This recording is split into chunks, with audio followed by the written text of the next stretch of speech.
Hello friends, সবাইকে অনেক অনেক দ্বিতীয় শুভেচ্ছা। আজকে আমরা হিন্দুদের একটি পবিত্র তীর্থস্থল বৃন্দাবনের স্পেসিফিক্যালি সবচেয়ে সুন্দর জায়গা যেটি আমার কাছে মনে হয়েছে প্রেম মন্দির। তো সেটার সম্পর্কে এই ব্লগটি রয়েছে।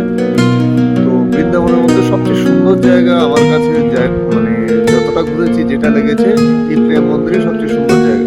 এর মধ্যে অনেকগুলো জায়গা আছে আরো, যেমন বাঁকে বিহারী মন্দির, নিধুবন।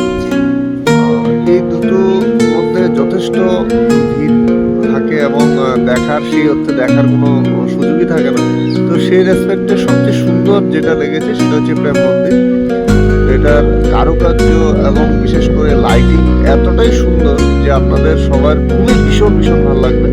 এবং আপনারা যদি টাইম নিয়ে আসতে পারেন তাহলে সন্ধ্যার পরে যে সময়টা থাকে খুবই ভালো লাগে। এবং এটার ভেতরে আপনারা মোবাইল ফোন নিয়ে যেতে পারবেন, ফটোগ্রাফি করতে পারবেন, কোনো অসুবিধা নেই। আর মেইন মন্দিরে প্রবেশ করতে হলে জুতোর খুলে ওখানে শু স্ট্যান্ড আছে, সেখানে রেখে আপনারা যেতে পারেন। আর ভিতরের জায়গাটা আপনারা ঘুরে ঘুরে দেখতে পারবেন। মানে নিপুণ ভাস্কর্য শিল্পের অনন্য উদাহরণ এখানে রয়েছে। এখানে শ্রীরাধার মূর্তি রয়েছে, রাম সীতার মূর্তি রয়েছে এবং মন্দিরে পাথর খোদাই করা অনেকগুলি বিভিন্ন ধরনের দেবদেবীর মূর্তি রয়েছে এবং কারুকার্য খুব সূক্ষ্ম কারুকার্য, খুব সুন্দর লাগবে ভিতরে গেলে আপনাদের। এখানে ওয়ালে আপনারা দেখতে পাচ্ছেন অনেকগুলো ছবি রাখা আছে, সেটার মধ্যে বিভিন্ন ধরনের লাইটিং করা আছে। এখানে এটা রাম সীতার মূর্তি রয়েছে এখানে। তো আপনাদের ভালোই লাগবে। যথেষ্ট ভিড় থাকে, তবুও ভিড় থাকলেও এখানে খুবই ডিসিপ্লিন ওয়েতে ওরা সেটা মেনটেন করে। আপনাদের সেটা গেলে আপনারা বুঝতে পারবেন। তো বৃন্দাবনের আমি যতটুকু মনে করি মেইন আকর্ষণ এই প্রেম মন্দিরই। আপনাদের এখানে গিয়ে যথেষ্ট ভালো লাগবে অন্য জায়গাগুলোর তুলনায়। এছাড়া আরেকটা জায়গা আছে বৈষ্ণোদেবী মন্দির, সেটাও খুবই সুন্দর জায়গা। বাট সবচেয়ে ওভারঅল চিন্তা করতে গেলে প্রেম মন্দিরই সবচেয়ে বেস্ট। তো আপনারা এখানে ঘুরে আসতে পারেন। ইভিনিং সেশনে গেলে সবচেয়ে বেস্ট।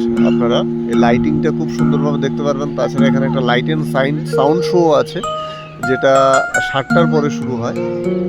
তো সেটারও আপনারা দেখে আনন্দ নিতে পারেন। আর পুরো জায়গা এন্টায়ার প্রেম মন্দির যে কমপ্লেক্স আছে সেটা আপনাদের ঘুরে দেখতে প্রায় নিয়ার অ্যাবাউট আপনারা টাইম নিয়ে যাবেন। প্রায় নিয়ার অ্যাবাউট 2 থেকে 3 ঘন্টা সময় যদি হাতে থাকে তাহলে পুরোটা জিনিস আপনারা পুরোটা কমপ্লেক্স আপনারা সুন্দর করে ঘুরে দেখতে পারবেন। অনেক কিছু দেখার জায়গা আছে সেখানে। আমরা এতটা টাইম নিয়ে যাইনি, মোটামুটি 1 ঘন্টার মতো ছিলাম। তো 1 ঘন্টার মধ্যে যতটা পসিবল আমরা দেখেছি। সো আপনারা সেখানে টাইম নিয়ে গেলে পুরো জিনিসটা আপনারা সুন্দর করে দেখতে পারবেন। এবং লাইটিংটা তো দুর্দান্ত। এটার মধ্যে মাল্টি কালার থাকে, আপনার প্রতি 1 মিনিট পর পর কালার চেঞ্জ হচ্ছে এবং ভেরিয়েশনটা খুবই সুন্দর এবং খুবই ডিসিপ্লিনড ওয়েতে সেটা তারা মেনটেন করে। এবং আপনাদের ওই জায়গাটাতে গেলে যথেষ্ট ভালো লাগবে। আর এটার ডিস্টেন্স আপনারা দিল্লি থেকে যদি যান নিয়ার অ্যাবাউট প্রায় 160 কিলোমিটার নিয়ার অ্যাবাউট এমন হবে।